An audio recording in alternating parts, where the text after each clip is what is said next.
ایک وقت کا ذکر ہے کہ ایک بہت خوبصورت اور نیک بادشاہ تھا۔ اس نے اپنے شہر میں ایک نہایت ہی خوبصورت مسجد تعمیر کروائی۔ مسجد کی تعمیر مکمل ہونے کے بعد بادشاہ کی بیٹی نے خواہش ظاہر کی کہ جب یہ خوبصورت مسجد بن جائے گی تو وہ وہاں جا کر 2 نفل ادا کرے گی۔ مسجد کی تعمیر مکمل ہونے پر شہزادی اپنی خواہش کی تکمیل کے لیے مسجد میں تشریف لائیں اور 2 نفل ادا کرنے لگیں۔ اس وقت تمام مزدور جا چکے تھے، بس ایک نوجوان مزدور وہاں اکیلا بچا تھا جو اپنا کام سمیٹ رہا تھا۔ اس نے شہزادی کو نماز پڑھتے ہوئے دیکھا۔ شہزادی کے سجدوں کا وہ منظر اسے بے حد خوبصورت لگا اور اس کے دل پر گہرا اثر چھوڑ گیا۔ کام ختم کرنے کے بعد وہ مزدور گھر لوٹا، لیکن شہزادی کے نماز پڑھنے کا منظر اس کی آنکھوں سے ہٹ ہی نہیں رہا تھا۔ اس نے اپنی ماں کو سارا حال سنایا اور کہا، میں شہزادی سے شادی کرنا چاہتا ہوں، آپ براہ کرم بادشاہ کے پاس میرا رشتہ لے کر جائیں۔ ماں نے بیٹے کو بہت سمجھایا کہ ہم ایک عام مزدور ہیں اور وہ بادشاہ کی بیٹی، ہمارا کوئی میل نہیں، لیکن اس نوجوان پر جیسے جنون سوار ہو گیا تھا۔ وہ دن رات اسی سوچ میں غرق رہتا،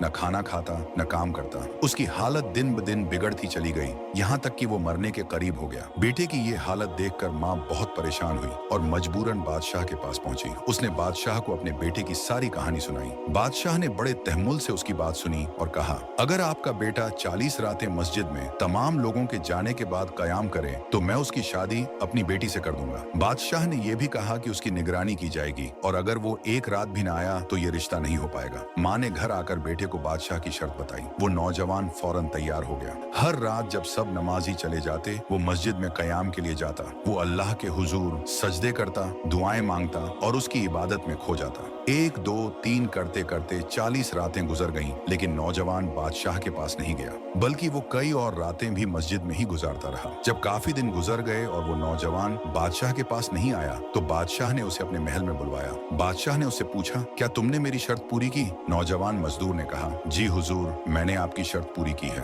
بادشاہ نے خوش ہو کر کہا، میں تم سے بہت خوش ہوں، میں تمہاری شادی اپنی بیٹی سے کرانے کے لیے تیار ہوں۔ لیکن یہ سن کر وہ مزدور مسکرایا اور بولا، بادشاہ سلامت، میں اب اس رشتے کے لیے تیار نہیں۔ بادشاہ حیران ہو کر بولا، کیا مطلب؟ تم تو اس کے بغیر زندہ نہیں رہ سکتے تھے؟ نوجوان نے بڑے سکون سے کہا، حضور، آپ نے مجھ پر بہت بڑا احسان کیا ہے۔ جب آپ نے مجھے 40 راتیں مسجد میں قیام کرنے کا حکم دیا تو میرا مقصد کچھ اور تھا، لیکن ان راتوں میں سجدوں کے دوران مجھے جو سکون ملا اس کا مقابلہ دنیا کی کسی بھی شے سے نہیں کیا جا سکتا۔ مجھے سمجھ آ گیا کہ میری محبت آپ کی بیٹی سے نہیں بلکہ اس منظر سے تھی جہاں وہ اپنے رب کے حضور سجدہ ریچ تھی، اور اب جو مجھے مل گیا ہے وہ سب سے بڑھ کر ہے۔ یہ کہہ کر وہ نوجوان سکون اور اطمینان کے ساتھ واپس چلا گیا۔